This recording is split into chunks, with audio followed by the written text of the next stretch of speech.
Ezra గ్రంథము 8వ అధ్యాయము 23వ వచనం. నేను చెప్తాను, నా వెనకాల మీరు చెప్పండి. మీకు జ్ఞాపకము ఉండేందుకు ఏమంటే నా వెనకాల ఈ మాటలు చెప్పండి నాతో పాటు. మేము ఉపవాసం ఆ సంగతిని బట్టి మా దేవుని వేడుకొనగా ఆయన మా మనవిని అంగీకరించెను. మరోసారి చెబుతాం, మేము ఉపవాసం ఉండి ఆ సంగతిని బట్టి మా దేవుని వేడుకొనగా ఆయన మా మనవిని అంగీకరించును గాక. ఆమేన్ చెప్పండి. హల్లెలూయా. ఎంత అద్భుత నిమిషాలు ఇక్కడ ఉన్నటువంటి ఈ లేఖనాలలో ఉన్నటువంటి వాక్యపు సత్యాన్ని. ఈ మాట ఎవరు మాట్లాడుతున్నారు? మేము అన్నారు. మేము అని అంటే అక్కడ చాలా మంది ఉన్నట్టుగా ఆ వచ్చినాన్ని బట్టి అర్థమవుతుంది. నేను అంటే ఇప్పుడు ఎంతమంది? ఈ 21 దినాలు మీకు చాలా బాగుంది. నాకు ఏంటంటే నేను వాక్యం చెప్పడమే కాదు, మీరు ఎలా కూర్చుంటే కుదరదు. ప్రతి దానికి మీరు చెప్పండి ఏం చేయాలి? స్పందించాలి. చెప్పండి ఏం చేయాలి? స్పందించాలి. మాట్లాడుతూ ఉంటారు. మీరు ఎప్పుడైతే మాట్లాడుతూ ఉంటారో ఇప్పుడు వాక్యం కూడా చక్కగా అలాగా ముందుకు వెళ్తూ ఉంటారు. నేను అంటే చెప్పండి ఎంతమంది అన్నమాట? ఒకళ్ళే కదా. ఇక్కడ మేము అన్నారు అంటే అనేక మంది. కాబట్టి కొంతమంది ఒక గుంపుగా కూడి ఒక సమూహంగా ఇక్కడ ఈ మాట చెప్తున్నారు. ఇంతకీ ఎవరు అంటున్నారు ఈ మాట? మేము ఉపవాసం ఉండి ఆ సంగతిని బట్టి మా దేవుడిని ఏం చేశాం? వేడుకున్నాం. ఆయన మా మనవిని ఏం చేశారు? ఒక అద్భుతమైన సాక్ష్యం ఇస్తున్నారు. వాళ్ళ యొక్క అనుభవాన్ని చెప్తా ఉన్నారు. ఇదిగో మాకున్న పరిస్థితిని బట్టి, మాకున్నటువంటి ఆ సంగతిని బట్టి మనవిని విని అంగీకరించారు అని ఇక్కడ కొందరు మాట్లాడుతున్నారు. ఎవరు వీళ్ళు అని మనం ఆలోచన చేస్తే వాళ్ళు ఎవరో కాదు, ఇశ్రాయేలీయులు. చెప్పండి ఎవరు? ఇశ్రాయేలీయులు అనగా ఎవరు? మనందరికీ తెలుసు కదా. ఇశ్రాయేలీయులు అనగా దేవుని ప్రజలు, దేవుని బిడ్డలు, దేవుని యొక్క స్వకీయ సంపాద్యం అని వాక్యంలో రాయబడ్డది. వీళ్ళు ఉపవాసం నుండి ఒక సంగతిని బట్టి ఏం చేశారంట? ప్రార్థన చేశారంట. దేవుడు వాళ్ళ మనమని చెప్పండి ఏం చేశారు?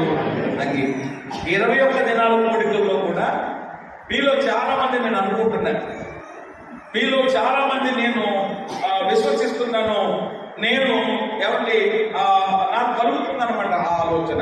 కొంతమంది ఈ ఒక అంశాన్ని దేవుడి దగ్గర పెట్టుకుని లేకపోతే ఒక తీర్మానం చేసుకుని, అది ఆధ్యాత్మికంగా కావచ్చు, భౌతికంగా కావచ్చు, అది మీ వ్యక్తిగతంగా కావచ్చు, కుటుంబపరంగా కావచ్చు, ఇలాగ ఒక విషయం గురించి మీరు దేవుడి సన్నిధిలో ప్రార్థించేటువంటి వారిగా మీరు ఉంటున్నారు అని నేను అనుకుంటున్నాను.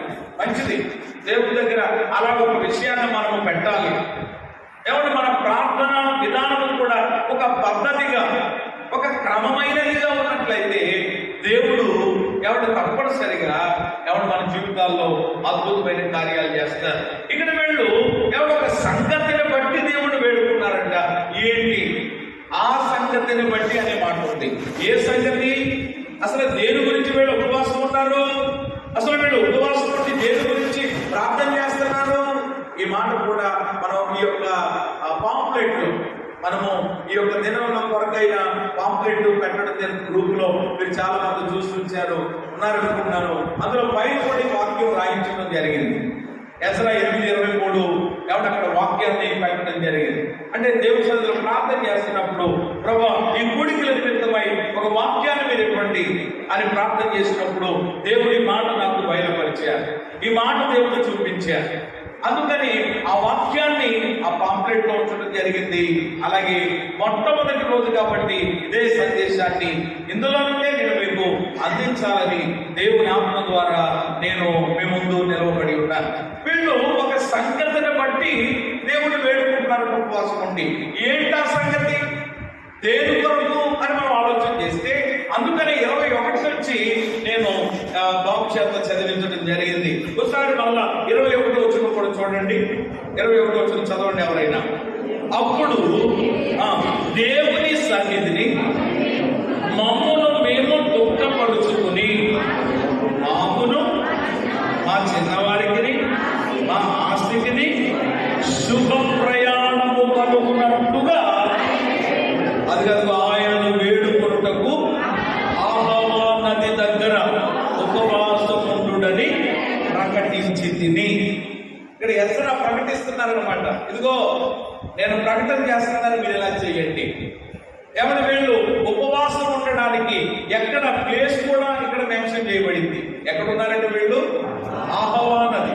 ఏ నది అంటే ఈ యొక్క ఆహవా అనేటువంటి నది ఎక్కడుంది అంటే బబులోను దేశంలో ఇది ఒక ప్రదేశం. ఈ ఆహవా నది అనేటువంటిది బబులోను దేశంలో ఒక ప్రదేశం, ఒక ప్రాంతం. అక్కడ వీళ్ళు ఉపవాసం ఉండి వాళ్ళు ప్రార్థన చేస్తున్నారు. దేవుని సన్నిధిని అనే మాట కూడా ఉందన్నమాట. అక్కడ వాళ్ళు ఒక నది దగ్గర కూడుకున్నా వాళ్ళు మాత్రం ఎక్కడ వాళ్ళు ఎవరిని కూడుకోవడం జరిగింది అని అంటే దేవుని సన్నిధిని. అందుకని అంటారు కదా అక్కడ అప్పుడు దేవుని సన్నిధిని ఏం చేసుకున్నారంట, మమ్మును మేము దుఃఖపరుచుకుని. ఉపవాసం ఉన్న వీళ్ళు ఎవరి వాళ్ళు ఏం చేసుకుంటున్నారంట, దుఃఖపరుచుకుంటున్నారంట. చెప్పండి, ఏం చేస్తున్నారమ్మా? దుఃఖపరుచుకుంటున్నారు. అంటే మరొక తర్జుమాలో వినాలి జాగ్రత్తగా మాటలు. మరొక తర్జుమాలో ఏమని రాయబడ్డదంటే ఇక్కడ దుఃఖపరుచుకుని అని తెలుగు బైబిల్లో ఉంది. మరొక బైబిల్ స్టడీలో మరొక కామెంట్లో ఉన్న మాట ఏంటి అని అంటే తమ్మును తాము తగ్గించుకుని అనే మాట అక్కడ రాయబడడం జరిగింది. అంటే వీళ్ళు దేవుని సన్నిధిని దుఃఖపరుచుకోవడం అంటే వాళ్ళు ఏం చేస్తున్నారు చెప్పండి, తగ్గించుకుంటున్నారు. అమ్మ చెప్పండి, ఏం చేస్తున్నారు అంటే ఉపవాసం ఉన్న వాళ్ళలో ఉండవలసినటువంటి ఒక మంచి లక్షణం ఏంటంటే మనల్ని మనం ఏం చేయాలి, తగ్గించు. ఇప్పుడు నినేవే పట్టణ చాలా మాటలు మీరు విన్నారు ఉపవాసం గురించి. నినేవే పట్టణస్తులు అలాగే నినేవే రాజు కూడా ఏం చేశాడట, సింహాసనం మీద నుండి దిగాడట, రాజవస్త్రాలు తీసేశాడట. ఏం ధరించాడు, మాట్లాడేమా, గోనె పట్ట. అంటే గోనె పట్ట దేనికి సాదృశ్యంగా ఉంది, తగ్గింపుకి అంటే దీనత్వానికి అనమాట. అంటే ఆయన రాజ్యాధికారం రాజైనా ఎవడు ఎలాంటి వాడైనా దిగాడనమాట. అంటే దేవుని యొక్క సన్నిధిలో ఉపవాసాన్ని ప్రతిష్ఠించుకున్నటువంటి మనలో అతిశయం కానీ గర్వం కానీ ఉండడానికి వీలు లేదు. మనలో మనం ఏమైపోవాలన్నమాట, తగ్గించుకునే ఉంటాం. వీళ్ళు అదే చేస్తున్నారు, తగ్గించుకుని. ఆ సంగతిని బట్టి దేవుడు వేడుకుంటున్నారు కదా. ఏంటి ఆ సంగతి అని అంటే అక్కడ రాయబడ్డది, దుఃఖపరుచుకుని మాకును మా చిన్నవారికి మా ఆస్తికి శుభ ప్రయాణం కలుగునట్లుగా. ఏం కలుగునట్లుగా? ఆ మాట మీరు అండర్లైన్ చేసుకోండి. అంటే వీళ్ళు ఆ సంగతిని బట్టి దేవుడు వేడుకుంటున్నారు. ఏ సంగతిని బట్టి, దేని కొరకు వీళ్ళు ఉపవాసం ఉండి ప్రార్థన చేస్తున్నారు అని అంటే వీళ్ళకి ఏం జరగాలని అంటే శుభ ప్రయాణం జరగాలని. చెప్పండి, ఏం జరగాలని? శుభ ప్రయాణం అనండి అందరూ సరి మాట. శుభ ప్రయాణం. ఏ ప్రయాణం? అది ప్రయాణాల్లో రెండు ఉంటాయన్నమాట. అందుకనే ప్రయాణం అంటే చాలు. ప్రయాణం అంటే ఎక్కడికి వెళ్ళినా, సింగపూర్ వెళ్ళకూడదు, మలేషియా వెళ్ళకూడదు, కువైట్ వెళ్ళకూడదు, ఎక్కడికైనా మనము ఒక ఊరు నుండి ఒక ఊరుకు ప్రయాణం చేస్తున్నాము అని అంటే ఖచ్చితంగా మన ప్రయాణము ఎలా ఉండాలి అని కోరుకుంటాము.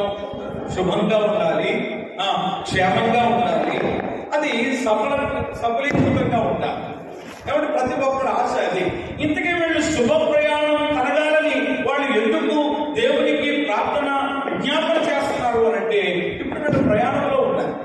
ఇశ్రాయేలీయులు కాబట్టి దేవుని యొక్క సన్నిధిలో ప్రత్యేకంగా ఒక అంశంగా పెట్టి దీని గురించి ప్రార్థన చేయడానికి వీళ్ళు ప్రస్తుతానికి ప్రార్థన చేసేటప్పటికి వీళ్ళు ఎక్కడున్నారు అని అంటే బబులోనులో ఉన్నారు.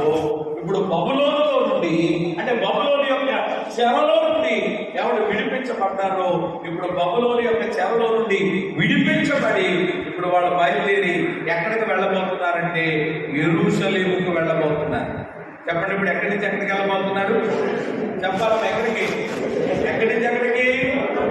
బబులోను నుండి యెరూషలేము. బబులోను నుండి యెరూషలేము చాలా దూరం. అది ఏదో మన ద్వారం నుంచి అనపర్తి వెళ్ళినంత ఈజీ కాదన్నమాట, చాలా దూరం. అయితే ఇప్పుడు బబులోను నుండి వీళ్ళు యెరూషలేము వెళ్ళాలి అని అంటే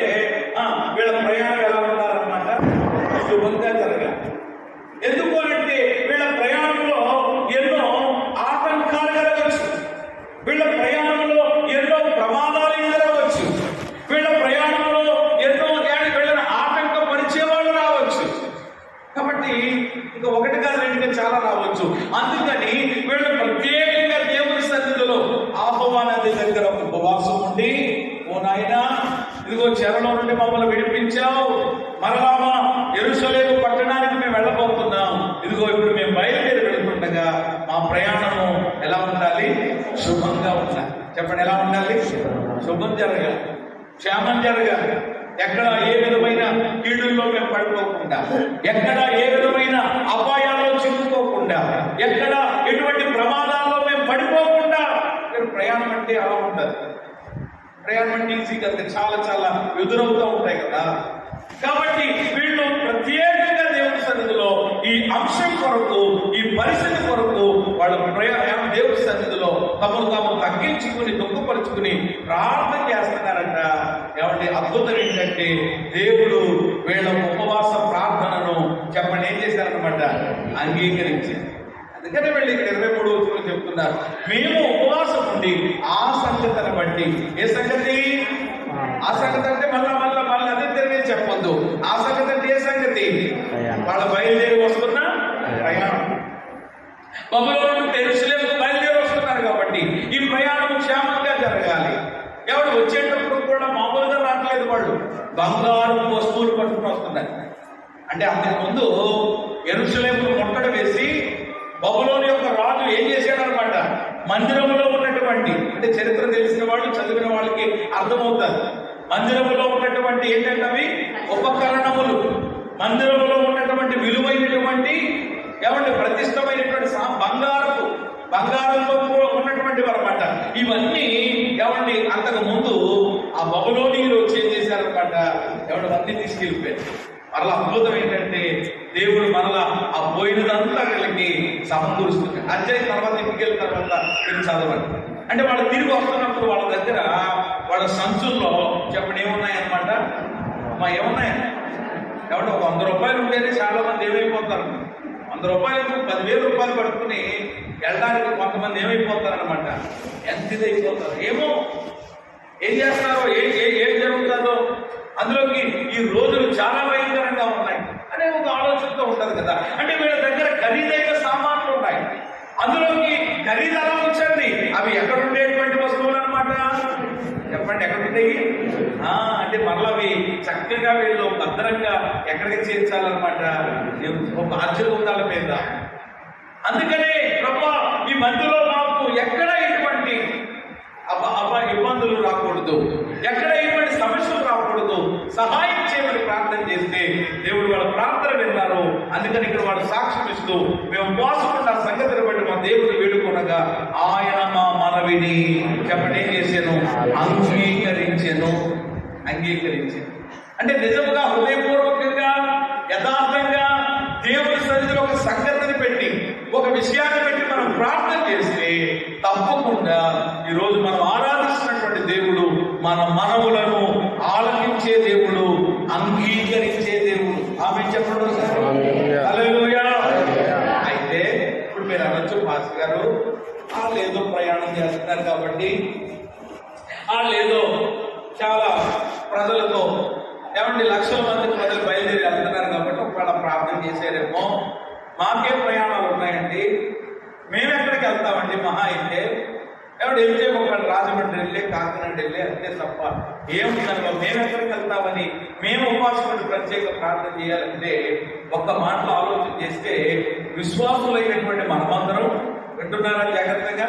క్రీస్తు రక్తము చేత కడగబడినటువంటి మనమందరము కూడా ఎందులో ఉన్నాము అని అంటే చెప్పండి, మనమందరం ఎందులో ఉన్నాం? ప్రయాణంలో ఉన్నాం. చెప్పండి, ఎందులో ఉన్నాం? ఇంకా అర్థం కావాలంటే ఇంగ్లీష్లో చెప్తే అర్థమవుతుంది. జర్నీలో ఉన్నాం. ఎక్కడ ఉన్నాం చెప్పండి? ఆ జర్నీ, ఆల్రెడీ జర్నీ చేస్తున్నాం, ప్రయాణం చేస్తున్నాం. దేవుడు ఆశ్చర్యకరంగా మన తల్లి గర్భంలో నుండి బయటకు రావడానికి సహాయం చేశారు. మనకు చక్కని అవయవాలు, మంచి ఆరోగ్యం ఇచ్చి, చక్కని కురిపించి, మన దినములను, మన ఆయుష్ని పొడిగింపు చేస్తూ ఏమండి ఒక్కొక్క వయసులో ఒక్కొక్క ప్రాయంలో ఇక్కడ ఉన్నటువంటి వారు ఉన్నారు కదా. అంటే మన యొక్క ప్రయాణం ఇంతవరకు వచ్చింది అనమాట, ఇక్కడ దాకా వచ్చింది. ఇంకా కొంతమంది ప్రయాణం ఇంకొంత ముందుకు వెళ్ళబోతా ఉంది. ఒక మాటలో చెప్పాలి అని అంటే పేతురు గారు చెప్పినట్లుగా ఈ భూమి మీద మనం అందరము ఏమై ఉన్నామంటే పరదేశులము, యాత్రికులు. అంటే అర్థం ఏంటి? యాత్రికులు ఏం చేస్తారన్నమాట, ప్రయాణం చేస్తారు, జర్నీ. అంటే ఈ రోజు మనం అందరం ఒక ప్రయాణంలో ఉన్నాం, మర్చిపోవడానికి వీల్లేదు. ఇది ఒక ఆత్మీయ ప్రయాణం, ఇది విశ్వాస ప్రయాణం. అయితే ఇక్కడ వీళ్ళు బబులోను నుండి ఎక్కడికి వెళ్తారని చెప్పాను, యెరూషలేము. మరి మనం ఎక్కడి నుంచి ఎక్కడికి? మన ప్రయాణం ఎక్కడికి? భూలోకం నుండి పరలోకానికి అని చెప్పండి, చేతులెత్తి స్తోత్రం చేయండి. హల్లెలూయా. ఎక్కడికన్నా మన ప్రయాణం? భూమి మీద ప్రపంచ దేశాలు తిరిగినా, ఎక్కడికి వెళ్ళినా ఆఖరికి మనం చేరవలసింది, మనం చేరుకోవాల్సింది, మనం ఇంటికి వెళ్ళవలసింది ఎక్కడికంటే పరలోకపు ఇంటికి, తండ్రి ఇంటికి. ఆ పరలోకపు పట్టణానికి మనం వెళ్ళాలి. భూమి మీద ప్రియమైన దేవుడు బిడ్డలారా, ఇప్పుడు మనం ప్రయాణం చేస్తున్నాం, యాత్రికులుగా ఉన్నాం. ఈ యొక్క ప్రయాణంలో ఎవరు కొందరు నా యొక్క పరిస్థితిని బట్టి నేను ఒక స్టేజ్ లో ఉన్నాను, ఎవరు మీకున్న అనుభవాన్ని బట్టి మీరు ఒక స్టేజ్, ఎవరికి వాళ్ళు అనమాట ఒక్కొక్క స్టేజ్ లో ఉన్నారు. కాబట్టి మనం ఆగిపోవడానికి లేదు, అలా ముందుకు మనం సాగిపోవాలి. ఒక రోజు గురిని చేరాలి, గమ్యాన్ని చేరాలి. మనము కూడా వాళ్ళు ప్రయాణం చేస్తున్నట్లుగా మనం కూడా ప్రయాణం చేస్తున్నాం. ఈ లోకము నుండి నూతన యెరూషలేము పట్టణానికి మనం ప్రయాణం చేస్తున్నాం. అయితే ఇక్కడ గమనించాలి, ఈ ఆత్మీయ ప్రయాణం చేస్తున్నప్పుడు మన జీవితంలో కూడా మనకి కూడా చెప్పండి ఏమి ఎదురవుతాయి అన్నమాట, చాలా ఇబ్బందులు ఎదురవుతాయి. ప్రయాణం ఎప్పుడు ఏమంటే ఇప్పటికి మీ యొక్క వయసును బట్టి మీకు ఉన్నటువంటి అనుభవం ఉంటుంది. ఏమంటే మిమ్మల్ని ఎవరైనా పిలిచి మిమ్మల్ని ఒకవేళ పైకి ఇచ్చి మిమ్మల్ని మాట్లాడమంటే చెప్తారు మీ యొక్క అనుభవంలో, ఇదిగో నాకు 30 ఏళ్ళు వచ్చినాయండి, ఇదిగో ఈ 30 ఏళ్ళలో ఇంత ఈ అనుభవాలు నేను చూసాను, లేకపోతే నాకు 40 ఏళ్ళు వచ్చినాయి నా జీవితంలో ఇలా. అంటే మన యొక్క ఈ జర్నీలో, ఈ ప్రయాణంలో ఏమన్నా అంత నేను అనుకున్నట్లుగా సజావుగా సాగింది అన్నవాళ్ళు ఇక్కడ ఎవరు కూడా లేదు. నా ప్రయాణం ప్రారంభించిన నాటి నుండి ఇప్పటి వరకు కూడా అంత హ్యాపీగానే గడిచిపోయింది అనడానికి ఎక్కడ ఎవరికి ఏం లేదు చెప్పండి, అవకాశం ఉందా? లేదు. ఈ ప్రయాణంలో ఏమొచ్చాయి? రోగాలు వచ్చాయి. ఈ ప్రయాణంలో ఏమొచ్చాయి? అప్పులు వచ్చాయి. ఈ ప్రయాణంలో ఏమొచ్చాయి? సమస్యలు వచ్చాయి, ఇబ్బందులు వచ్చాయి, ఒకటిగా చాలా వచ్చినాయి. కానీ అద్భుతం ఏంటంటే యేసయ్య మనతో ఉన్న కారణాన్న, మనము ఆయనతో ఉన్న కారణాన్న మొత్తం మీద దేవుడు ప్రియమైన దేవుడు బిడ్డలారా ఎంతవరకు మనలను నడిపిస్తూ వచ్చారు, ఇక మీదట కూడా నడిపించబోతున్నారు. చేతులు ఎత్తి స్తోత్రం చెప్పండి. హల్లెలూయా. అయితే ఈ ప్రయాణం మామూలుగా సరిపోదు. అందరం కోరుకుంటాం క్షేమంగా నడిపించిన ఆయన, పరలోకం తీసుకెళ్ళిపోయినాయి. ఏమంటే ఏమైనా మనం ఆశించవచ్చు, కోరుకోవచ్చు. కానీ ఖచ్చితంగా ఈ ప్రయాణంలో కొన్ని ప్రమాదాలు, ఈ ప్రయాణంలో కొన్ని ఆటంకాలు, ఈ ప్రయాణంలో కొన్ని ఏమంటే ఆ అవమానాలు కొన్ని మన జీవితాల్లో చూడవలసి ఉంది. అయితే ప్రియమైన దేవుడు బిడ్డలారా ఈ పరిస్థితులు ఇలా జరుగుతాయి కాబట్టి మనము ఖచ్చితంగా మన యొక్క ప్రయాణంలో మనం కొనసాగిస్తున్నటువంటి మనం కూడా దేవునికి మనల్ని మనం అప్పగించుకుని ఈ ప్రార్థన వాళ్లే కాదు మనం కూడా చేయాలి. వాడు ఒకవేళ వాడుకున్న ఆ అవసరమును బట్టి ప్రార్థన చేశారేమో, ఈ రోజు ఈ ఆత్మీయ ప్రయాణంలో ముందుకు సాగుతున్నటువంటి మనము మన ప్రయాణాన్ని ఎవరికి అప్పగించాలంటే దేవుడికి అప్పగించి మనం కూడా జ్ఞానం కలిగిన వారమైతే ప్రార్థన చేయగలం. 37వ కీర్తన ఒక్కొక్కసారి మాట చదవండి. 5వ వచనంలో ఏమని రాయబడిందో అక్కడ భక్తుడు అంటున్నాడు. 37వ కీర్తన 5వ చరణం, నీ మార్గమును యెహోవాకు అప్పగించు, నీవు ఆయన్ని నమ్ముకొను, అప్పుడు ఆయన నీ కార్యము నెరవేర్చును. మార్గాన్ని ఎవరికి అప్పగించాలంట? ఎవరికి అప్పగించాలండి? దేవుడు. మన మార్గాన్ని దేవునికి అప్పగించి, మన ప్రయాణాన్ని దేవునికి అప్పగించి, దేవుని యొక్క సన్నిధిలో మనం ప్రార్థన చేయగలిగితే కనుక నిశ్చయంగా మనము చేరాల్సిన గమ్యానికే దేవుడు తెలుస్తాయి. ఎక్కడ మధ్యలో చెప్పడం మనల్ని ఏం చేయడం అనమాట, వదిలిపెట్టడు. చెప్పండి, ఏం చేయడు?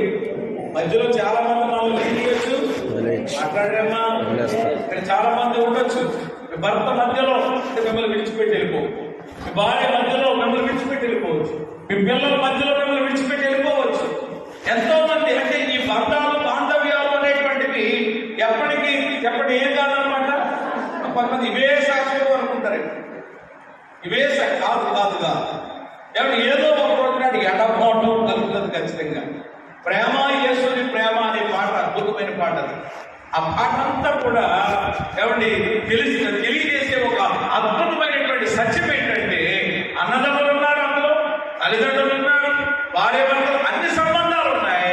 కానీ చివరికి ఆ పాటలో తెలుసుకునేటువంటి అద్భుతమైనటువంటి ఏమంటే ఆ యొక్క అర్థం ఏమిటి అని అంటే చివరికి మనతో ఉండేది, చిరకాలం ఉండేది, శాశ్వతమైనది. చెప్పండి, ఎవరి ప్రేమ? యేసయ్య ప్రేమ. హల్లెలూయా. ఇవన్నీ రావడం అర్థం అంతే. ఇవన్నీ కూడా ప్రియమైన దేవుని బిడ్డలారా దేవుడు ఇచ్చినవే. కానీ ప్రియమైన దేవుని బిడ్డలారా చివరి వరకు కూడా మనం నడిపిస్తాడు. ఆయన పెళ్లిలో చూడండి ప్రమాణాలు జరుగుతాయి. ఏది ఏమైనా కానీ ఎంత అద్భుతంగా చెప్తారు మనవాడు. కష్టమైనా నష్టమైనా, ఇరుకైనా ఇబ్బంది అయినా, కరువైనా ఏదైనా నేను మాత్రం నేను ఏం చేయను. కొంతమంది ప్రియమైన దేవుడు అలాగే చెప్తే సంవత్సరాల అక్కలు 3 రోజుల్లో వదిలేసి వెళ్ళిపోయినటువంటి వాడు 3 నెలల్లో ఎవరి ఇదైపోయినటువంటి పరిస్థితులు. అంటే మనుషుల యొక్క మాటలు అంతటి వరకే ఉండొచ్చు ప్రియమైన దేవుడు ఉంటారు. కానీ చివరి వరకు మనము గమ్యం చేరే వరకు కూడా మనలను నడిపించేవాడు ఎవరిని మనము ఆరాధించేటువంటి దేవుడు కనుక మన ప్రయాణాన్ని చెప్పండి ఇప్పుడు ఎవరికి అప్పగించాలన్నమాట. అందుకని ఇక్కడ అంటున్నాడు, నీ మార్గమును యెహోవాకు అప్పగించు, నువ్వు ఆయన నమ్ముకో, అప్పుడు ఆయన నీ కార్యం ఏం చేస్తారు. అది మన ప్రయాణాన్ని దేవుడికి అప్పగించి దేవుడి సంరక్షణ కోసం మనం ప్రార్థన చేయాలి. అలా ఎవరైతే ప్రార్థన చేస్తారో వాళ్ళు జ్ఞానం కలిగిన వాళ్ళు అనమాట, వివేచన కలిగిన వాళ్ళని అర్థం. ఏమీ లేదు, ఏదో జీవితం అలాగే సాగిపోతుందిలే అని అనుకుంటుంటే నీవు అజ్ఞానిగానే మిగిలిపోతావు. కాబట్టి ఇక్కడ వీళ్ళు వాళ్ళు చేరుకోవలసినటువంటి గమ్యం కొరకు ప్రార్థన చేస్తే ఈరోజు 21 దినాల ఉపవాస ప్రార్థనలో మనము ఒకరోజు ఒక గమ్యానికి చేరవలసి ఉంది. ఈ లోకంలో నుండి పరలోకములకు మనం చేరాలి. ఈ మధ్యలో ఎన్నో ప్రతికూలతలు, ఈ మధ్యలో ఎన్నో సమస్యలు, ఈ మధ్యలో ఎన్నో అవరోధాలు ఎదురవచ్చు. ఎవరి ఎన్ని ఎదురైనప్పటికీ కూడా చివరికి మనలను గమ్యానికి చేర్చేవాడు ఆయన. కాబట్టి ఎవరి దేవుడి యొక్క సన్నిధిలో ఆ శుభకరమైన ప్రయాణం జరగాలని, ఎవరి దేవుడి యొక్క సన్నిధిలో మనం కూడా ప్రార్థించబద్ధులమై ఉన్నాము అనే విషయాన్ని నేను మీకు ఇక్కడ జ్ఞాపకం చేస్తా ఉన్నాను. లూకా సువార్త 10వ అధ్యాయము 30వ వాక్యంలో ఒక వ్యక్తి ప్రయాణం చేస్తున్నాడు. మనందరికీ తెలిసిన మాటే. ఒకసారి ఆ ఒక్క మాట చదవడం చాలు. లూకా సువార్త 10:30. అందుకు యేసు ఇట్లా, నేను ఒక మనుషుడట ఎక్కడి నుండి యెరూషలేము నుండి యెరికో పట్టణమునకు దిగి వెళ్ళుచు దొంగల చేతిలో చిక్కెను. తర్వాత ఏం జరిగిందో మనందరికీ తెలుసు. నేను చెప్తాను, జాగ్రత్తగా నా వైపు చూస్తూ వాక్యం వినండి. ఇక్కడ ఒక మనుషుడు, ఒక వ్యక్తి ప్రయాణం చేస్తున్నాడు. ఎక్కడి నుంచి ఎక్కడికి? ఇప్పుడే కదా చదివాం. ఎక్కడి నుంచి ఎక్కడికమ్మా? యెరూషలేము నుండి యెరికో. ఇంతకు మునిపేమో బబులోను నుండి యెరూషలేముకు వాళ్ళు వెళ్తున్నారు. ఇక్కడ ఈ మనుషుడైతే ఎక్కడి నుంచి అండి? యెరూషలేము నుండి ఎక్కడికి వెళ్తున్నాడంట? యెరికోకు వెళుతూ ప్రయాణం చేస్తూ వెళుతూ ఉండగా మార్గ మధ్యలో ఎవరికి చిక్కుకున్నాడంట? దొంగల చేతికి చిక్కుకున్నాడు. ఆ దొంగల చేతికి చిక్కుకుంటే దొంగల చేతికి చిక్కినటువంటి వ్యక్తిని ఏం చేస్తారు దొంగలు? రారా చక్కగా నీకు బిర్యానీ తినిపిస్తాం, చక్కగా కడుపున తినంటారు. లేదు, ఆ దొంగలు ఎవరి చేతికి చిక్కినటువంటి వ్యక్తిని శుభ్రంగా ఏం చేశారంట? గాయపరిచారంట. గాయపరిచి ఏం చేశారు? అతని దగ్గర ఉన్న మొత్తం అన్ని కూడా దోచేసుకున్నారు. అతను వస్త్రాలు కూడా తీసేసుకున్నారు. ఒక మాటలో చెప్పాలంటే దిగంబరిగా అతను వదిలిపెట్టేసి వెళ్ళిపోయాడు. ఇదంతా మనకు తెలిసిన స్టోరీ. ఈ కథ, ఈ ఉపమానం చాలాసార్లు విన్నాం. అయితే ఇక్కడ సీరియస్ గా మనం ఇక్కడ నేర్చుకోవాల్సిన ఒక విషయం ఏంటంటే, ఇతను యెరూషలేము నుండి బయలుదేరి యెరికోకు వెళుతూ మధ్యలో ఎవరి చేతికి చిక్కాడనమాట? దొంగల చేతికి చిక్కాడు. అలాగే మనం కూడా ఎవరి భూలోకం నుండి పరలోకానికి మనం ప్రయాణం చేస్తూ ఉండగా ఎవరి మధ్యలో చాలా చాలా ఉన్నాయి. అయితే చాలా దేవుని పిల్లలు విశ్వాసులైనటువంటి వారు గమనించవలసినటువంటి ఒక ప్రత్యేకమైనటువంటి విషయం ఏంటంటే, మన ఆత్మీయ ప్రయాణంలో మనల్ని అడ్డుకోవడానికి, మనలను చిక్కించడానికి, మనలను ఎవరు దోచుకోవడానికి మధ్యలో ఒక దొంగోడు ఉన్నాడు. ఎవరు చెప్పండి ఆ దొంగోడు? అపవాది. ఎవరండి? అపవాదం ఉన్న చాలా పేరులో ఒక పేరు ఏంటంటే దొంగ. సాధారణంగా ఉన్న పేరులో ఒక పేరేంటి చెప్పండి? సాధారణంగా పేరు తెలియజేయాలి మరి, తెలుసుకోవాలి మనం. ఎందుకంటే తెలుసుకుంటేనే వాడి యొక్క క్యారెక్టర్ ఏంటో, వాడు గుణం అంటే ఎవరు మీరు గమనించారు, వాడి పేరులోనే ఏముందన్నమాట స్వభావం. ఇప్పుడు అపవాది ఎవరంటే అబద్ధికుడు. అబద్ధానికి ఎవరు? అందులోనే ఉంది. ఎవరు ఎలా దొంగ. ఇంకా చెప్పండి, అపవాదం పేర్లు చెప్పగలుగుతారా? అంటే మీరు అంత మాకు పెద్ద సన్నిహిత సంబంధం లేదని పాస్ గారు, కొన్ని ఏసై పేర్లు చెప్పండి. కొన్ని మీరు ఏసై పెట్టాలి కదా, చెప్పండి. ఏసైకి ఒక్క పేరు మాత్రమే, అదే కాదు ఇంకా చాలా పేర్లు ఉన్నాయండి. ప్రేమ దేవుడు ఏసై పేర్ల గురించి మాట్లాడుతున్నటువంటి రోజు కాదు. ఎవరి ఎన్ని దినాలైనా సరిపోదు. ఆయన అంత అద్భుతమైనటువంటి దేవుడు. దేవుడికి స్తోత్రం చెల్లించాలి. అప్పటికి చాలా పేర్లు. దొంగ, అలాగే ఎవరు మోసగాడు. ఎవరు చెబుతారు వెనకాల? ఎవరైనా ప్రకటన 10:10 ఉంటుంది. మోసగాడు ఎవరి శోధకుడు, శోధిస్తాడు. ఎవరి వేటగాడు, నేను ఏదో రకంగా ఎవరి వేటాడేస్తాడు ఏదో రోజు. చాలా టైటిల్స్ ఉంటాయి ఆయనకి. లూసిఫర్ అసలు మొట్టమొదటి పేరు అనమాట. దానికి చాలా పేర్లు ఉన్నాయి. అయితే అవన్నీ ఇప్పుడు మనకు పర్లేదు. కానీ ఇక్కడ మనం ఆలోచన చేస్తే ఈ వ్యక్తి ప్రయాణం చేస్తూ వెళ్తుండగా మధ్యలో ఏమన్నా దొంగల చేతి చిక్కినట్లుగా కొంతమంది దేవుని పిల్లలు కూడా యేసు రక్తంలో కడగబడినటువంటి వారు కూడా ఏమవుతున్నారు అని అంటే, ఈ ఆధ్యాత్మిక ప్రయాణంలో ప్రయాణం చేస్తూ ఎవరికి దొరికేస్తున్నారు? సైతానికి, అపవాదికి కొంతమంది దొరుకుతున్నారు. అపవాదికి దొరికితే వదిలిపెట్టడిగా భలే చేయాల్సనుకుంటాడు అనమాట. అపవాదికి దొరకగా వాడు వాళ్ళ జీవితాన్ని విచ్ఛిన్నం చేసేస్తున్నాడు అనమాట. దోచుకుని వాళ్ళ దగ్గర ఉన్నవన్నీ కూడా, అంటే క్రీస్తు రక్తంలో కడగబడ్డామంటే దేవుడు చాలా ఆధిక్యతలు మనకి ఇచ్చాడు. అందులో మొట్టమొదటి దేవుడు మనకి ఏమిచ్చాడు చెప్పండి? రక్షణ. ఏమిచ్చాడు? రక్షణ ఇచ్చాడు. ఇలాగ చాలా ఉన్నాయన్నమాట. పరిశుద్ధతని ఇచ్చాడు, దేవుడితో సహవాసాన్ని ఇచ్చాడు, చాలా చాలా ఉన్నాయి. ఇవన్నీ వాడు ఏం చేస్తున్నాడు అనమాట. అందుకని దోచుకోబడిన వాళ్ళు, దిగంబరులు అయిపోయిన వాళ్ళు, అపవాది ద్వారా దోచుకొనబడిన వాళ్ళు చెప్పండి దేవుడితో ఏం చేయలేరు అనమాట. మోసం చేయలేదు, దేవుడి సన్నిధికి రాలేదు. ఎందుకంటే చిక్కాల్సిన చేతికి చిక్కేశారు. దొరకాల్సినటువంటి చేతిలో పడిపోయిన తర్వాత ఇంకెలా వదులుతాడు? వాడు ఎలాగ విడిచిపెట్టగలుగుతాడు? అయితే ఎవరి ఇలాంటి ప్రమాదం ఉంది. అపవాది ఎవరినైనా, ఎవరి వాక్యంలో ఉంది, ఏర్పరచబడిన వారిని సైతం రాబోయే దినాల్లో ఏమండి అపవాది లేక అంత్యక్రీస్తు చెప్పండి ఏం చేయబోతున్నాడట? మోసపరచబోతున్నాడట. అంటే ఏర్పరచబడిన వారు కూడా ఏం చేయబోతున్నారు? మోసం. ఆ దినాలు వచ్చేసి ఆల్రెడీ. అందుకని అంటారు చూసారా, చాలా గొప్ప విశ్వాసం ఆమె ఎలాగే తగ్గిందండి. అసలు అది చాలా దేవుడు అంటే అద్భుతంగా జీవించారు. ఆయన ఎలాగే తగ్గాడండి అంటారు చూసారా. అదే మరి ఇంకా అపవాది గారికి సీనియర్ విశ్వాసి, జూనియర్ విశ్వాసం అనేటువంటిది లేదు. వాడు జాగ్రత్తగా వల వేస్తాడు. వలలో పడితే చెప్పండి ఏం చేస్తాడు? చిక్కించుకుంటాడు. చిక్కించుకుని అబద్ధపు గ్రంథంలో ఉంటుంది. దొరుకునోడు బట్టి ఏం చేస్తాడంటే వాడు గంతులు వేస్తాడంట.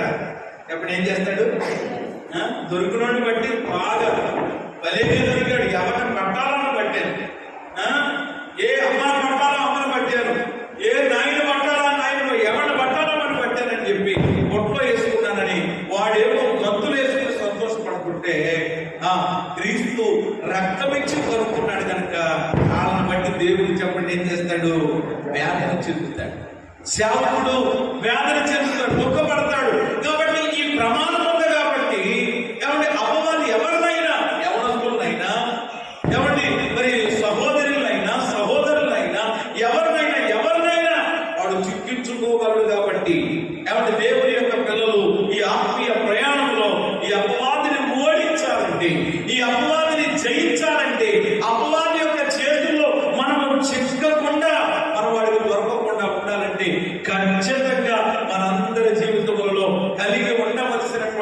ఒక అద్భుతమైనటువంటి అనుభవం ఏమిటి అని అంటే చెప్పండి, అది ఏంటనమాట? ఏంటది? ఉపవాస ప్రార్థన. దేవుని స్తోత్రం చెప్పండి. ఏ ప్రార్థన? అలా దీని దగ్గరికి వచ్చేస్తున్నా నేను. ఎక్కడికి వెళ్ళినా మనం అక్కడికే రావాలి. వీళ్ళ ప్రయాణం కొరకు ఏం చేశారు? ఏ ప్రార్థన చేశారు? త్వరగా తినా లేదు, ఉపవాసం ప్రార్థన. కాబట్టి వీళ్ళు ఇంకా పర్వాలేదు అని అడిగితే మనం ఇంకా డేంజర్ జోన్ లో ఉన్నాం, ప్రమాదకరమైన పరిస్థితుల్లో ఉన్నాం. ఎవరినైనా వాడు ఎవరిని మరి ఓడించగలడు, ఎవరినైనా వాడు చిక్కించుకోగలడు. కాబట్టి అపవాది యొక్క చేతిలో మనం పడిపోకుండా ఉండాలి అంటే ఖచ్చితంగా మనందరికీ అవసరమైనటువంటిది ఏంటి చెప్పండి? నేను వాస్తవం గారు ఎన్ని మాటలు చెప్పారు, మరి ఎన్ని మాటలు విన్నారు? ఉపవాసము ఎందుకు చెయ్యాలి? ఎందుకు వస్తాను నేను ఉపవాసం ఎందుకు చెయ్యాలి? మనం ఎవరిగా చెప్తే ఉన్నాను, కొంతమంది తెలివైన వాళ్ళు ఉంటారట. అది తెలివితేటలు చూసారా? ఒళ్ళు ఎలాగైనా లాగలేకపోతున్నాను మామూలుగా, మామూలుగా డైట్ చేయడం కుదరట్లేదట. అందుకని కొంతమంది తెలివైన వాళ్ళు ఏం చేస్తారనమాట, ఈ 21 రోజులు 40 రోజులు ఏం చేస్తారనమాట, ఈ డైట్ ని ఇందులో పెట్టేస్తారు జాగ్రత్తగా, కవర్ అయిపోతుంది కదని. అలాంటి కవరింగ్లు మనము చెప్పండి చేయకూడదు. చేయాలంటే డైట్ కూడా మామూలుగా చేసుకో, అది వేరు. ఇది ఏంటి అని అంటే ప్రత్యేకంగా భావన కలిగి దేవుడితో మనము సహవాసం చేయడానికి. ఉపవాసం ఎందుకు ఉండాలో నేను ఎన్ని మాట్లాడినా చెప్పండి. నిన్నే ఉన్నామండి, కొన్ని సంవత్సరాలు ఎదుగుతుంది అడగచ్చు. కరెక్ట్గా చెప్పండి. ఇప్పుడు నేను ముగిస్తాను. మొదటి మాట, ఉపవాసం ఎందుకు ఉండాలి? ఉగ్రత నుండి ఏం చేయబడాలి? అంటే రాబోయే ఉపవాసం తప్పించబడాలంటే చేయాలి. లేకపోతే ఇష్టం తినే ఇష్టం దొర్లే, అదిగో మన వాళ్ళు గట్టిగా ఏమైనా సమరం చేసుకుంటున్నారు, అలా కూడా వెళ్ళి ఎగవచ్చు. ప్రేమ దేవుడు పిల్లలు అంటే ఉపవాసం ఎందుకంటే ఉగ్రతను తప్పించబడాలి. కాబట్టి ఉగ్రత ఉంది, ఖచ్చితంగా జరగబోతుంది. అది రెండవ మాట ఏమిటి అని అంటే ఎందుకు చేయాలి ఉపవాసం? అమ్మా ఏం చేయడానికి? ఆ పడిపోయిన ప్రాకారాలు కట్టబడ్డారు. పడిపోయాం, చాలా మంది పడిపోయిన వాళ్ళు ఉన్నారు. పడిపోయామని ఎవరు ఒప్పుకోడు, కానీ నువ్వు పడిపోయావో లేదో, నువ్వు నిలబడ్డావో లేదో దేవుడికి తెలుసు, నీకు తెలుసు. మరలా తిరిగి లేపబడడానికి ఏం చేయాలి చెప్పండి? మనం ఉపవాస ప్రార్థన చేయాలి. మూడవది ఒక్కళ్ళు స్పష్టంగా చెప్పండి, మంచి గొంతుతోటి. మిగిలిన వాళ్ళందరూ మానేసి ఒక్కళ్ళు చెప్పండి స్పష్టంగా. కొంచెం అమ్మా, నష్టపోయినవన్నీ తిరిగి మరలా పొందుకోవడానికి. ఓకే, మంచిది. 4 ఏం చేయడానికి? నాకు ఏమర్థం కావట్లేదు బాధ. ఓకే, ఐదవది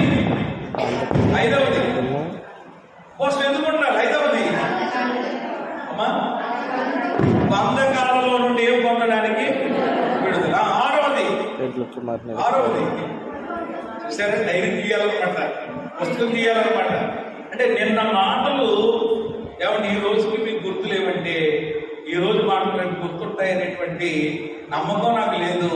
అందుకని అప్పటి నుంచి ప్రసంగాలు చేయడం నేను తగ్గించేసుకుని ఎక్కువసేపు మీకోసం ప్రార్థన చేయాలనుకుంటున్నాను. ఎంతమంది ఇష్టమో గట్టిగా స్తోత్రం చెప్పండి ఒకసారి. దానికి అసలు మీరు మామూలు తెలివేడు కాదు, ఏమండి మామూలు తెలివితేటలు లేవన్నట్టు. అలాగైనా ఇలాగైనా ఏదైనా అటు నిజంగా హృదయపూర్వకంగా చెప్తే వద్దులేని బాబు చాలా ప్రార్థన చేయండి అని అంటారు. కానీ మళ్ళీ ఒకవేళ అలాగంటే మళ్ళా ఏదో సరే పరిశుద్ధాత్మ దేవుడిని నడిపింపుకు అప్పగించుకుందాం.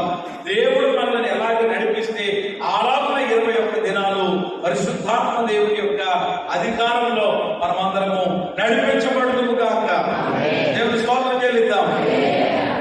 ఏమంటే 7వ మాట ఈ రాత్రితో నేను ముగిస్తున్నాను. అంటే ఈ యొక్క ఉపవాసం చేయాలనడానికి 7వ మాట కూడా కలుపుకుంటే 7 అనే మాట చెప్పండి ఏ సంఖ్య అంటారనమాట? అది అసంపూర్ణంగా ఉండకూడదు ఏది. అందుకని నా గురించి ఒక పరిశుద్ధాత్ముడు ఈ మాట అలా ఉంచారనమాట. పాస్టర్ గారు దాన్ని టచ్ చేయలేదనమాట. నేను అనుకున్నాను దీని దగ్గర కూడా వెళ్ళిపోతారేమో. నేనేమి పట్టణానికి వెళ్ళిపోయాను, ఎవరు ఇంకా ఎక్కడికి వెళ్ళారు, ఎవరు మొత్తం చాలా పనుల దగ్గరికి వెళ్ళిపోయారు కదా, ఇక్కడ కూడా వస్తారనుకున్నాను. మొత్తం మీద రానివ్వలేదు. ఎందుకంటే ఇది ఆల్రెడీ మొట్టమొదటిగానే దేవుడి చిత్తంలో ఉంది. ఈ ప్రారంభ దినం మీకు అందించాలనేటువంటి ఉద్దేశంతో 7వదిగా అంటే మన జీవితంలో ఉపవాసము ఎందుకు ఉండాలి అని అంటే కనుక ఈ వాక్యాన్ని బట్టి మనము నేర్చుకునేటువంటి ఒక అద్భుతమైనటువంటి విషయం ఏంటంటే మనము దేవుడిని వేడుకోవడానికి. దేవుని స్తోత్రం చెల్లిద్దాం. ఉపవాసం వేసుకుంటున్నాం చెప్పండి. ఇక్కడ అదే కదా వీళ్ళు, మేము ఉపవాసం ఉండి ఆ సంగతిని బట్టి మహాదేవుని చెప్పండి ఏం చేయగా వేడుకొనగా. ఏం చేయగా? అది వేడుకోవడానికి ఉపవాసుకున్నారు, ఊరికనే కాదు. కాబట్టి వాళ్ళు ఒక ప్రత్యేకమైనటువంటి ప్రతిష్టతతో ఈ కార్యం చేశారు. వేడుకొనగా ఆయన వాళ్ళ మనవిని చెప్పండి ఏం చేశారంట? అంగీకరించారు. నిశ్చయంగా నా దేవుడు కూడా 21 దినాల్లో మీరు దేని గురించి వేడుకోబోతున్నారో, దేని గురించి మీరు దేవుడిని వేడుకొని దేవుని సన్నిధిలో హృదయపూర్వకంగా నమ్మకంగా మీరు ప్రార్థన చేయబోతున్నారో ఆ మనవిని దేవుడు అంగీకరించి ఎవరి కార్యాలు ఆయన సఫలం చేయడానికి ఇష్టపడతా ఉన్నారు. అయితే వీళ్ళు వేడుకునే అంశం ఏంటి అని అంటే వాళ్ళ ప్రయాణము చెప్పండి ఎలా జరగాలని? శుభంగా జరగాలి, శుభ ప్రయాణం జరగాలి. దేవుని మహాకృప వాళ్ళు ప్రార్థించిన రీతిగా ఎవరి క్షేమంగానే వాళ్ళు యెరూషలేము చేరుకున్నారు. శుభకరంగా వాళ్ళు చేరాల్సినటువంటి గమ్యానికి చేరారు. అయితే వాళ్ళ ప్రయాణం అలా ఉంచండి. మనం కూడా ఈ లోకంలో చెప్పండి ఏమై ఉన్నాం? ప్రయాణికులమై ఉన్నాం. ఆల్రెడీ ఇప్పుడు మనం అందరం ఎక్కడున్నాము అంటే జర్నీలో ఉన్నాం, ప్రయాణంలో ఉన్నాము. అయితే మన ప్రయాణం ఎక్కడికంటే యెరూషలేము పట్టణానికి, అక్కడికి చేరాలండి. ఈ మధ్యలో చాలా ఆటంకాలు ఎదురవుతాయి, ఈ మధ్యలో చాలా ప్రమాదాలు రావచ్చు, ఈ మధ్యలో చాలా ప్రతికూలతలు రావచ్చు, ఈ మధ్యలో మనల్ని మోసపుచ్చేవాడు రావచ్చు. కడవరి దినాల్లో ఉన్నాం, చివరి దినాల్లో ఉన్నాం. ఇంకా రాబోయే రోజులు గడ్డు రోజులే నన్ను అడిగితే. నిజంగా దేవుడి కొరకు ఏమంటే శాసనం మిగులుతుందంటే కొంతమంది ఏమంటే ఆ పరిస్థితులను బట్టి కూడా, శోధనను బట్టి కూడా వెనక్కి వెళ్ళిపోయే వాళ్ళు కూడా ఉంటారు. అలా ఉండకుండా ఎలాంటి పరిస్థితి అయినా, కష్టమైన, నష్టమైన, ఇరుకైన, ఇబ్బంది అయినా, ఆఖరికి అవసరమైతే మన ప్రాణం పోయినా కానీ మనం దేవుడిని విడిచిపెట్టకుండా మనం చేరవలసినటువంటి గమ్యానికి చేరాలి అని అంటే కనుక మనకు అవసరమైనది ఏ ప్రార్థన చెప్పండి? అందుకని పెట్టేవండి ప్రార్థన. ఊరికినే కాదు, పని లేక కాదు, మతి లేక కాదు. ఏమంటే దేవుడు ఇచ్చిన కృపను బట్టి హాయిగా శుభ్రంగా తినేసి ఏసీ ఆన్ చేసుకుని కాళ్ళు ధర పెట్టుకుని హాయిగా పడుకోవచ్చు. అసలు మామూలుగా చెప్పాలంటే అయినప్పటికీ కూడా అంటే దేవుడు ఆ సౌకర్యం సుఖ పరిస్థితులు ఇచ్చినప్పటికీ కూడా ఏమంటే మా శరీరాన్ని నలగగొట్టుకుని దేవుని యొక్క సన్నిధిలో కొంత సమయాన్ని వాక్యం చెప్పడం అంటే చాలా మంది అనుకుంటారు ఏముండడం అది ఏముంది పాస్టర్ గారు ఏమైనా చెప్పేస్తారు. చాలా ఈజీగా అనిపిస్తూ ఉంటుంది అనమాట. అంటే ఈ యొక్క దీని వెనకాల ఉన్నటువంటి ఆ యొక్క ప్రయాసంతో ఈ పరిస్థితులు చాలా మందికి అర్థం కావు. కానీ ఎందుకు కొరకు అని అంటే మనము ప్రయాణంలో ఉన్నాము. మన ప్రయాణాన్ని అడ్డగించడానికి మధ్యలో ఎవరున్నాడనమాట? ఆ నల్లోడు ఉన్నాడు. ఎవరున్నారు? ఆ నల్లోడు మాటలు ఎందుకండి మీరు? నల్లోడు అంటే ఎవరు? నల్లగా ఉన్నవాడి గురించి మళ్ళా మీరు ఎలాగంటున్నారని అనుకోకండి. అంటే సాతానుగాడు పెట్టినటువంటి పేరు. అందుకని కాబట్టి నలుపు అనేటువంటిది మామూలుగా చూస్తే కొంతమంది తెలుపుగా ఉన్నారని ఏదో పెద్ద ఇది కానీ అనడానికి వీలు లేదు. అంటే వాడి యొక్క లక్షణం అనమాట అంట. అంటే నలుపు దేనికి సాదృశ్యంగా కనబడుతుందంటే చీకటికి సాదృశ్యంగా ఉంది. దేనికి? అందుకని నల్లోడు అన్నాను. కాబట్టి మధ్యలో ఖచ్చితంగా మనం అడ్డుకుంటాడు. ఎవరినైనా ఆపు చేస్తాడు. వాడి చేతిలో చిక్కకుండా ఉండాలంటే ఏ ప్రాంతం ఉండాలి? నీకు ఖచ్చితంగా అవసరం లేదు. కాబట్టి దేవుడు నేను బలపరిస్తే, అందుకని నేను చెప్పాను ఎవరు బలవంతమైన ఉపవాసాలు దయచేసి ఉండకండి. దేవుడు మిమ్మల్ని బలపరిస్తే, దేవుడు మీకు సామర్థ్యం ఇస్తే, శక్తినిస్తే ఎవరు మీరు ఉండడానికి ప్రయత్నం చేయండి. ఇది అవసరం. ఎందుకంటే ఎవరి యొక్క ఉపవాసము ఎందుకు ఉండాలని మనం ఆలోచన చేస్తే నేను చెప్తాను. ఎన్నో మాటలు మనం ధ్యానం చేశాం, 7 విషయాలు చూసాం. కానీ ఇవన్నీ కలుపుకుని ఒకే ఒక్క మాటలో చెప్పాలంటే ఉపవాసం ఎందుకు ఉండాలండి, ఎందుకు ప్రార్థన చేయాలంటే ఉపవాసం ఉండాలంటే దీనికి ఎవడొక బలమైనటువంటి కారణం, ఒక్క మాటలో చెప్పాలంటే దీనికి మన ప్రభువైన యేసయ్యే గొప్ప మాదిరి. ఆమేన్ చెప్పండి. హల్లెలూయా. దీనికి ఎవరి మాదిరి? యేసయ్యే. ఎందుకంటే భూమి మీద యేసయ్య ఎవరిని సంచరించినటువంటి దినములలో చెప్పండి ఎన్ని దినాలైనా ఉపవాసం ఉన్నారు? ఆ మాట కూడా నేను జ్ఞాపకం చేసుకున్నాం. మీరు మత్తయి సువార్త 4వ అధ్యాయం చదువుకోండి. ఆయన ఎవరి అపవాది చేత చెప్పండి ఏం చేయడానికంట? శోధించబడడానికి. ఏం చేయబడడానికి? శోధించబడడానికి ఏమండి ఆయన శోధన కొండ మీదకి వెళ్ళాడు. 40 పగళ్ళు 40 రాత్రులు పోరాటం.